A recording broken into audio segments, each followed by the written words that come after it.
자네, 어제 일 사과하게. 자네 때문에 나랑 자네 장인이랑 밤새 잠 한숨도 못 잤어. 김 씨가 목소리를 눌러 담아 말하자 사위는 북엇국을 한 숟가락 뜯어 말고 눈을 껌벅였습니다. 네? 무슨 말씀이세요? 지금 북엇국이 목에 넘어가나? 어제 그 난리를 부려놓고?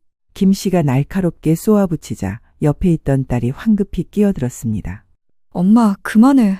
이 사람 술 들어가면 완전 필름 끊겨. 하나도 기억 못해. 사위는 그 말이 방패라도 되는 양 아무 말도 하지 않고 홀짝홀짝 국물만 떠먹었습니다. 입술에 묻은 북어 살점을 혀로 쓱 훑으면서 모른다는 표정을 뻔뻔스럽게 짓고 있었죠. 하지만 김 씨의 화는 도통 가라앉지 않았습니다. 뭐? 처가는 장례식 때나 보는 사이라고? 그런데 이렇게 같이 살려보니 힘들어 죽겠다고? 어떻게 그런 소리를 장모 면전에서 하나? 김 씨가 목소리를 높이자 사위는 그제야 고개를 숙이며 중얼거렸습니다. 저 장모님, 저는 정말 기억이 안 납니다. 죄송하지만 무슨 말씀이신지 모르겠어요. 그러더니 국을 싹 비우고는 잘 먹었습니다.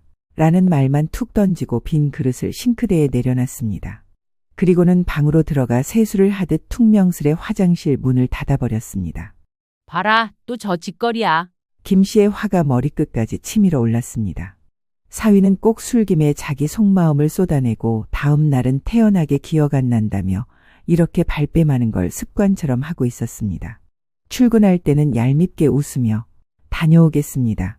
인사하고 주말이면 또 술에 취해 들어와 귀 막고 난리를 치고 지금 처가에 들어온 지 겨우 한 달 사이 김 씨가 직접 겪은 게 4번이나 됩니다.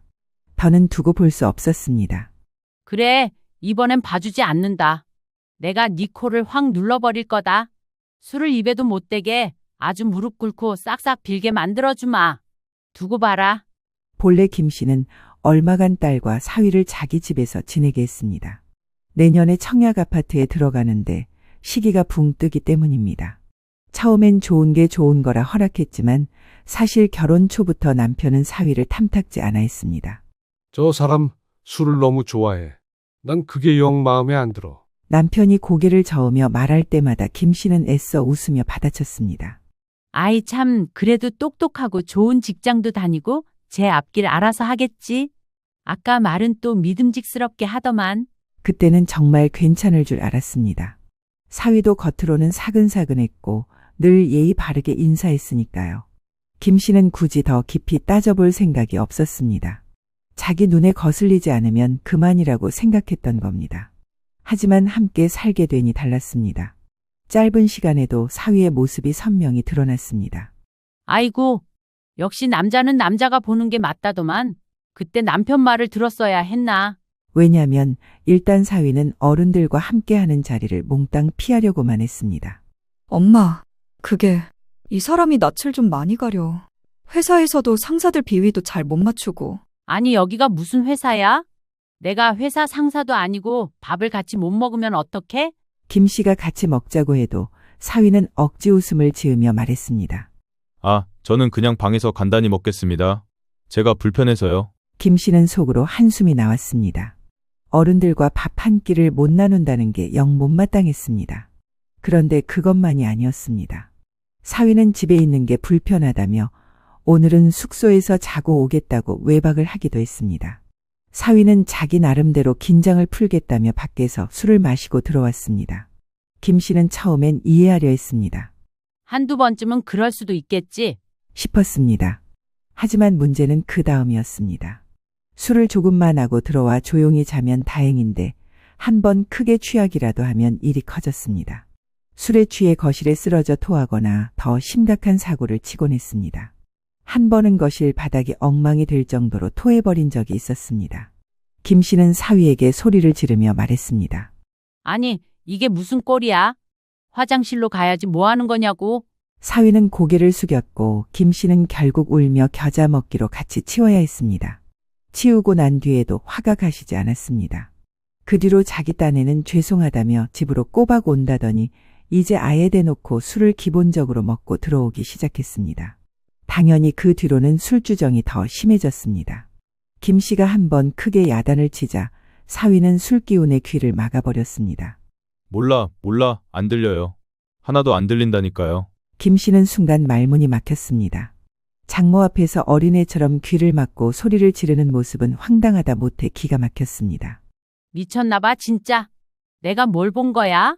심지어 사위는 술김에 하고 싶은 말을 쏟아내기도 했습니다. 장모님, 저도 서운한 게 많아요. 여기 사는 거 솔직히 힘들어요.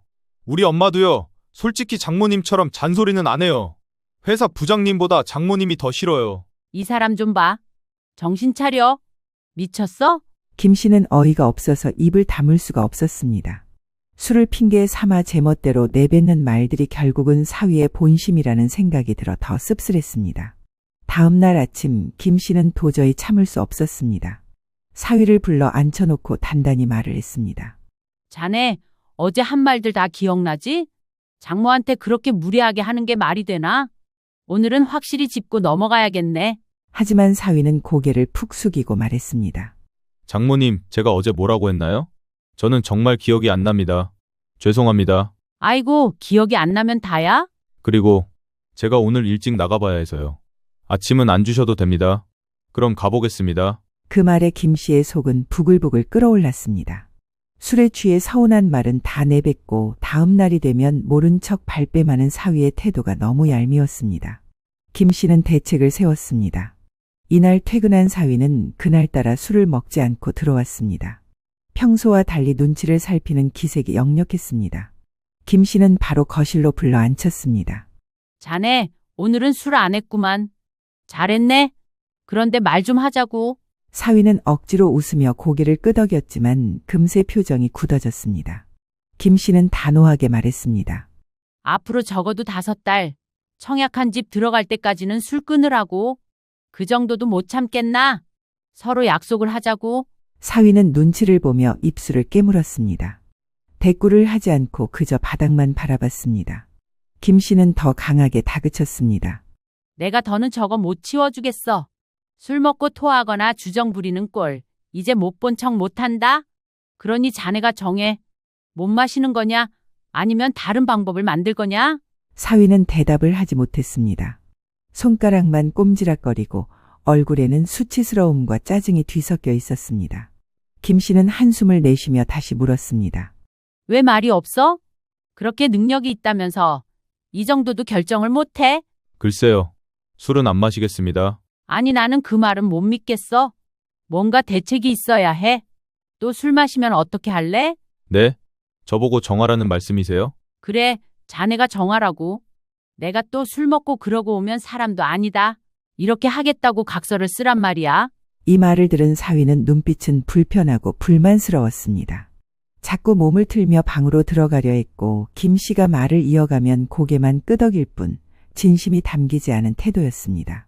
김 씨는 사위를 똑바로 바라보며 냉정하게 말했습니다. 자네 또 술주정할 거면 이번에는 사돈네를 부를 거야. 그 자리에서 직접 얘기하고 사과도 받아내겠네. 사위는 그 순간 얼굴이 굳더니 벌떡 고개를 들었습니다. 눈빛에는 흥분이 가득했습니다. 아니, 장모님, 그게 무슨 말씀이세요? 왜 저희 부모님을 끌어들이시는 겁니까? 김 씨는 흔들림 없이 단호하게 대꾸했습니다. 사돈이 아셔야 하지 않겠나. 자네가 내 집에 들어와 이렇게 소란을 피우는데 내가 언제까지 감싸줄 수 있겠어? 자네가 내 말을 듣지 않아도 부모님 말씀이라면 다르지 않겠나. 사위는 순간 말문이 막힌 듯 입술만 달싹였습니다. 그러다 목소리를 높였습니다. 그건 너무하십니다. 저희 부모님한테까지 알려서 뭐가 좋으십니까? 저는 진짜 창피해서 못 살겠습니다. 김 씨는 냉정하게 쏘아붙였습니다. 창피할 짓을 하지 말았어야지. 내가 괜히 사돈 얘기를 꺼내는 줄 알아? 술만 먹으면 처가집 들쑤셔놓고 그 다음 날은 기억 안 난다고 발뺌하는데 가만히 두고 보는 게 잘못된 거야. 사위의 얼굴은 점점 붉어졌습니다. 손으로 무릎을 꼭 움켜쥐며 자리에서 일어나려다 다시 주저앉았습니다. 억눌린 분노와 수치가 고스란히 드러나는 얼굴이었습니다.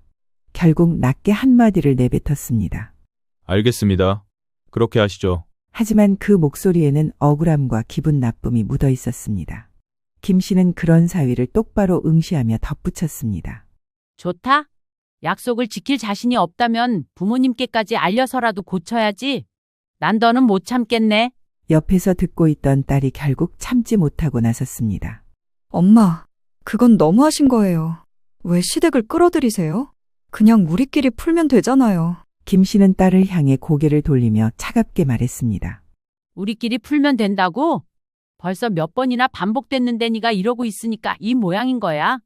같이 고쳐나갈 생각을 해야지 감싸기만 하면 어떡해? 딸은 울상이 되어 더는 말을 잇지 못했습니다. 사위는 얼굴을 붉힌 채 고개를 떨구었고 방 안에는 무거운 정적만 흘렀습니다. 이런 필수 방지책, 수치스러운 방법이 있어야 자네가 술을 끊겠지 않겠나?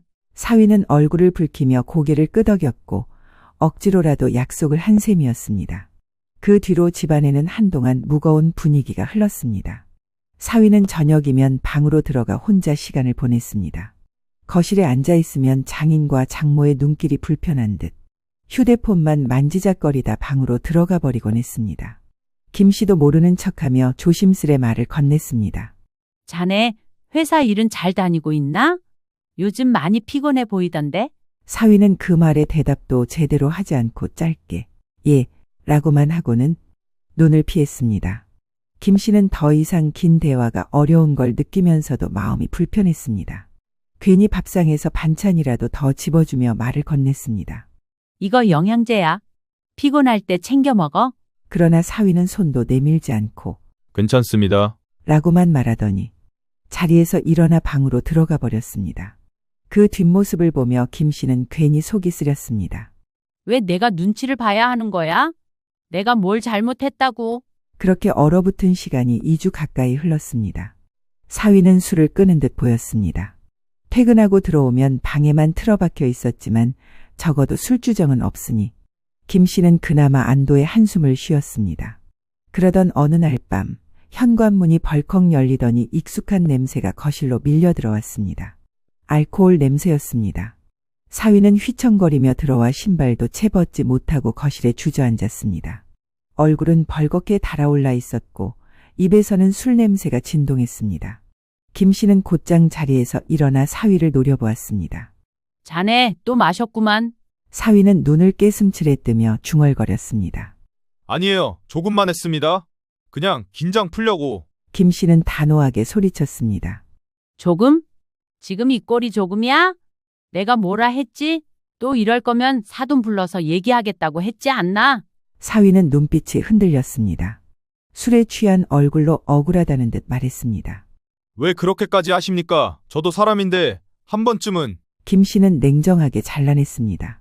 한 번쯤? 벌써 몇 번째인데 또 한 번이라 말해? 사위는 고개를 떨구며 아무 말도 하지 못했습니다. 딸이 방에서 나와 그 광경을 보고는 다급히 말렸습니다. 엄마, 미안해. 내가 사과할게. 내가 잘못했어. 응. 그만하고 내가 데려갈게. 하지만 김 씨의 목소리는 단호했습니다. 아니, 이번에는 안 넘어간다. 내가 말로만 끝낼 줄 알았나? 약속을 저버린 건 자네야. 이젠 자네 부모님께도 직접 얘기할 거다. 그 순간 사위의 얼굴은 굳어졌습니다. 사위는 갑자기 눈을 부릅뜨더니 목소리를 높였습니다. 도대체 장모님이 뭔데 저한테 이런 조건을 걸어요? 말도 안 되는 걸 강요하고 제가 무슨 애입니까? 사위의 얼굴은 붉게 달아올랐습니다. 방금 전까지만 해도 움츠러들던 사람이 돌변하더니 김 씨에게 고래고래 소리를 지르기 시작했습니다. 술 끊으라고요? 그런 조건 걸고 뭐 하는 겁니까? 저도 사람인데 스트레스 받아서 못 살겠어요. 맨날 간섭만 하고 집에 들어오면 숨이 막힌다니까요. 김 씨는 사위의 돌발적인 반발의 순간 말을 잊지 못했습니다. 사위는 더 격해져 거실을 왔다 갔다 하며 팔을 휘둘렀습니다. 얼른 이딴 집 나가버리면 되겠네요.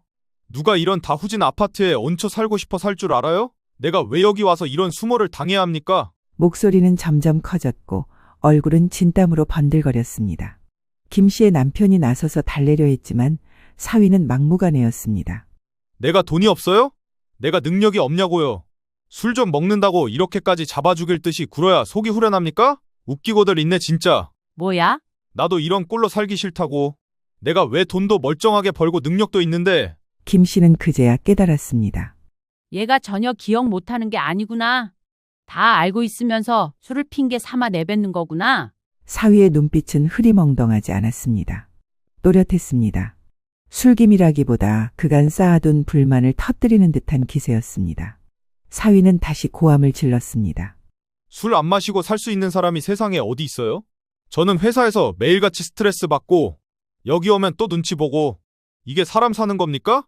그놈의 청약맛 안 걸렸어도 딸이 다급히 다가와 팔을 붙잡으며 말했습니다. 그만해. 제발 그만 좀 해. 하지만 사위는 손을 뿌리치며 다시 김 씨를 노려봤습니다. 김 씨는 사위가 고래고래 소리를 지르며 날뛰는 모습을 가만히 지켜보았습니다.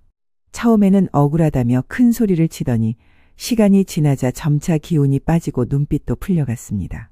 김 씨는 속으로 이제 곧 지치겠구나 생각했습니다. 여러 번 겪어본 주사라 끝이 어떻게 흘러가는지도 이미 익숙했습니다. 사위는 여전히 중얼거리며 불만을 토해냈습니다. 내가 돈이 없냐? 내가 능력이 없냐고 여기 와서 매번 무시만 당하고 김 씨는 의도적으로 차분한 목소리를 내며 사위를 다시 바라보았습니다. 자네 그렇게 능력이 좋아? 내 장모님 사위 무시하지 마십시오. 그걸 어떻게 알아? 뭐라고요? 사위는 눈이 풀린 채로 김 씨를 노려보았지만 제대로 대꾸하지 못했습니다. 김 씨는 더욱 냉정하게 말을 이어갔습니다. 돈도 많다면서? 능력도 있다면서? 난 잘난 사위 덕 하나도 못 봤는데. 사위는 입술을 달싹이며 네? 지금 그게 무슨... 하고 말끝을 흐렸습니다. 김 씨는 물러서지 않았습니다. 뭐 얼마나 잘났길래 돈 번다고 유세야 유세는? 나는 자네 덕 본 게 하나도 없는데. 그렇게 잘났으면 이후진 아파트에 제대로 돈 좀 써보던가. 아주 황송해서 어쩔 바를 모르겠네. 사위는 피식 웃으며 그대로 스르륵 주저앉아 계속 짜증을 내고 있었습니다. 왜? 자신 없나? 욕은 욕대로 다 얻어먹고 술주정으로 집안을 엉망으로 만들었으니 이제는 나도 보상을 좀 받아야겠네. 이렇게까지 욕을 먹고도 내가 얻는 게 하나도 없으면 억울하지 않겠어? 사위는 얼굴이 벌겋게 상기되었지만 이미 눈빛은 흐려져 있었고 몸은 비틀거렸습니다. 김 씨는 더욱 날카롭게 밀어붙였습니다. 우리 집 꼴 보기 싫다면서? 그래, 나도 싫래. 자네 말이 맞아? 그렇다면 얼마나 돈이 많은지, 얼마나 능력이 있는지 자랑 좀 해보게. 입으로만 떠들지 말고 이제 증명해 보라고. 사위는 여전히 술기운에 휘청거리며 손짓만 허공에 내젓고 있었습니다. 말은 더듬거렸고 눈은 이미 풀려 초점이 없었습니다. 거실에는 팽팽한 긴장과 무거운 침묵이 흘렀습니다. 사위는 여전히 술기운에 몸을 가누지 못한 채 김 씨의 말을 씹어 삼키는 듯 얼굴만 붉히며 비틀거렸습니다. 사위는 이미 얼굴이 벌겋게 달아오른 채 거칠게 숨을 몰아쉬고 있었습니다. 그러다 갑자기 바지 주머니에서 카드를 꺼내더니 김 씨 앞에 획 던졌습니다. 카드가 바닥을 스치며 탁 소리를 냈습니다. 참네. 이거나 갖고 떨어지세요. 그럼. 아, 진짜 짜증나. 마음껏 쓰시라니까요. 마음껏. 사위의 목소리는 삑살이 섞인 고함이었고 손짓은 거칠었습니다. 거실 공기가 순간 얼어붙었습니다. 그 모습을 본 김 씨의 남편이 벌떡 일어나며 소리쳤습니다. 이 녀석이 미쳤나? 진짜. 남편의 얼굴은 분노로 벌겋게 달아올랐고 주먹이 덜덜 떨리고 있었습니다. 딸은 황급히 남편 앞을 막아서며 당황한 얼굴로 말했습니다. 아빠, 제발 진정해요. 이 사람 술 취해서 그래요. 하지만 사위는 눈을 흘기며 비웃듯 웃더니 바닥에 떨어진 카드를 다시 주워들었습니다. 김 씨를 향해 삿대질하듯 흔들다가 또다시 반복했습니다. 딱지치듯 휙 잡아당겨 내린 겁니다. 이거 쓰고 싶다면서요? 쓰라니까? 원하는 대로 막 긁으세요. 한도 빵빵하니까? 카드가 바닥을 튀며 소파 밑까지 밀려갔습니다. 순간 거실은 정적과 긴장으로 꽉 찼습니다. 남편은 이를 갈며 당장이라도 달려들 것 같았지만 김 씨가 제지했습니다. 김 씨는 모든 상황을 차분하게 지켜보고 있었습니다. 화를 내는 대신 눈빛만 매섭게 빛냈습니다. 그리고 낮은 목소리로 사위에게 물었습니다. 뭐라고 했나, 지금? 이걸 쓰라고 한 게 맞지? 사위는 술기운에 눈이 풀려 있으면서도 억지로 고개를 끄덕였습니다. 그리고는 다시 한번 비틀거리며 카드를 집어들더니 손바닥에 탁 올려놓고 다시 한번 바닥에 반복했습니다. 네. 쓰시라니까요. 기분 풀릴 때까지 긁으세요. 제가 못 해드릴 거 뭐가 있어요. 그 목소리는 이미 분노와 허세 그리고 술기운이 뒤섞인 자포자기한 고함이었습니다. 사위는 그 말을 끝내고 더는 버티지 못한 듯 소파에 몸을 털썩 눕혔습니다. 눈꺼풀은 무겁게 내려앉았고 금세 숨소리가 거칠게 변했습니다. 곧 사위는 고개를 뒤로 젖힌 채 골아떨어졌습니다. 방금 전까지만 해도 고래고래 소리를 지르던 모습은 온데간데 없고 이제는 술에 진탕 취해 꼴사납게 쓰러져 있었습니다. 김 씨는 눈앞에 그 모습을 오래도록 지켜봤습니다.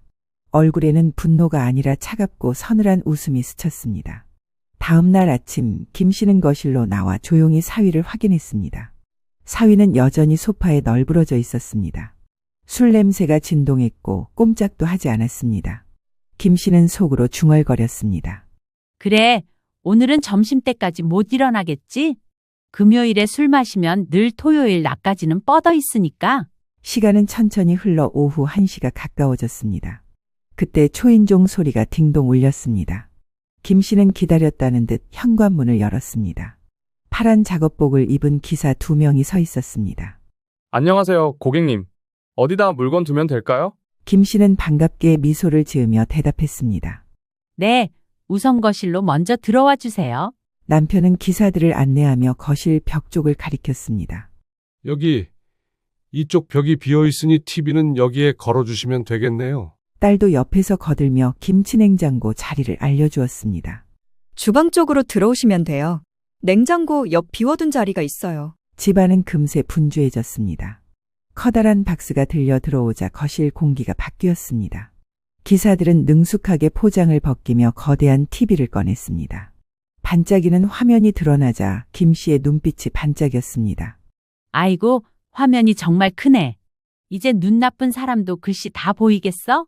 김 씨가 감탄하자 딸은 싱긋 웃으며 거들었습니다. 엄마, 이제 드라마 볼맛 나시겠네. 거실 한켠 여전히 사위는 코를 골며 쓰러져 있었습니다. 기사들이 커다란 TV를 벽에 걸고 선을 정리하는 소리에 몸을 뒤척이긴 했지만 눈은 뜨지 않았습니다. 잠시 뒤 주방 쪽에서 또 다른 소리가 났습니다. 김치 냉장고가 설치되는 중이었습니다. 기사들이 무겁게 밀고 들어오자 주방의 풍경이 달라졌습니다.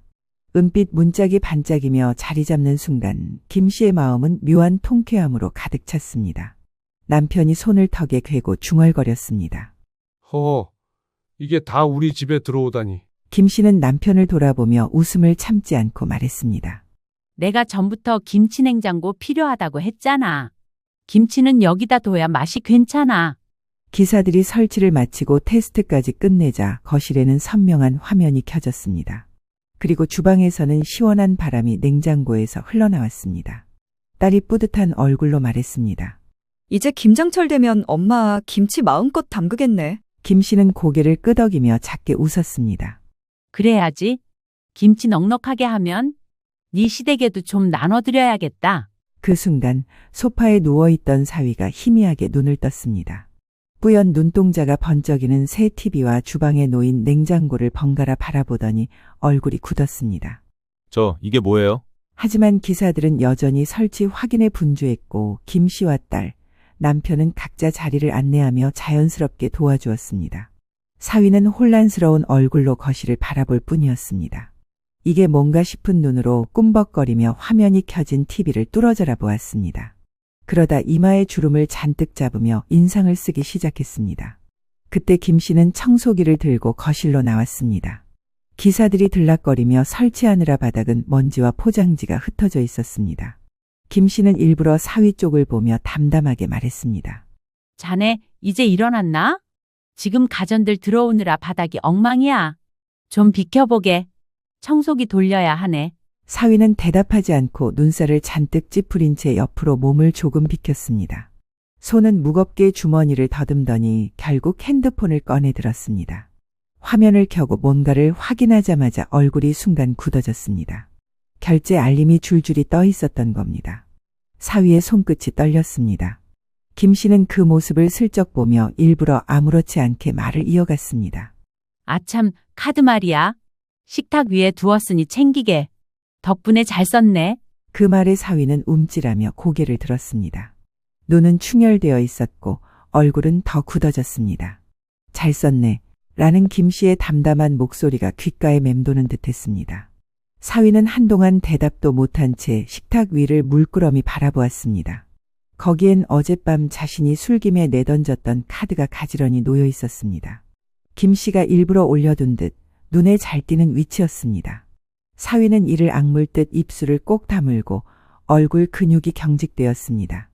핸드폰 화면 속결제 내역과 식탁 위 카드 그리고 거실과 주방을 가득 채운 세 가전이 한꺼번에 머릿속에 연결되는 순간 사위의 시선은 혼란과 분노로 흔들렸습니다. 김 씨는 청소기를 켜면서도 사위를 똑바로 바라보았습니다. 말은 짧았지만 분명한 의미가 담겨 있었습니다. 덕분에 우리 집도 좀 달라졌네. 큰 턱을 쌌네, 우리 사위가. 사위는 여전히 식탁 위 카드를 노려보다가 천천히 손을 들어 머리를 감싸쥐었습니다. 그제야 자신이 무슨 일을 저질렀는지 똑똑히 실감하는 듯했습니다. 그리고 그제서 갑자기 자리에서 벌떡 일어나더니 비명을 질렀습니다. 이게 뭐야?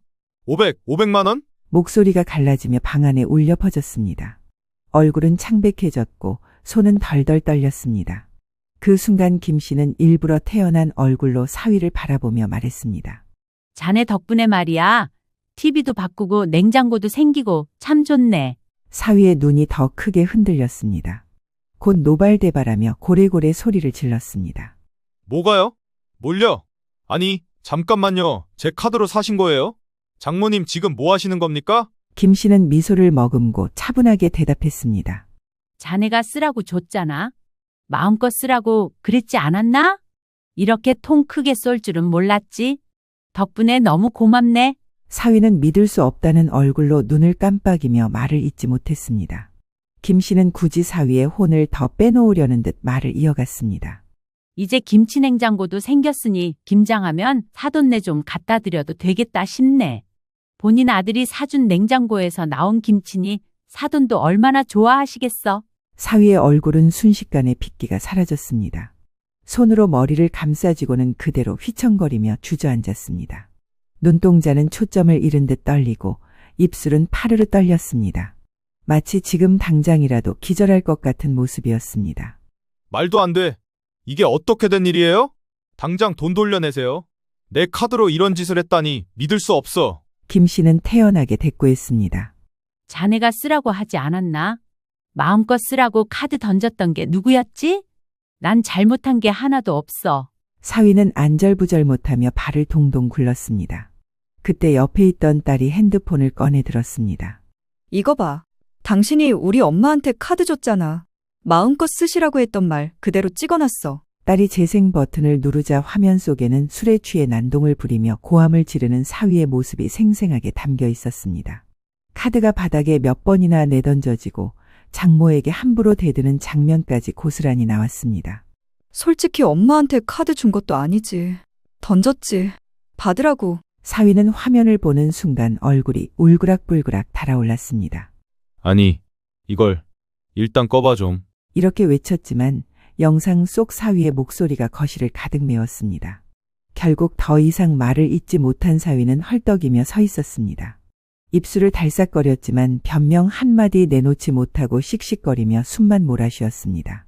김 씨는 그 모습을 지켜보다가 조용히 입을 열었습니다. 앞으로 술 더 많이 마시게. 마음껏 사고도 쳐주고. 나는 그때마다 자네 카드 받아서 집 구석구석 바꿀 테니까. 진즉 이렇게 돈을 벌었어야 했는데 말이지. 사위는 눈을 질끈 감아버렸습니다.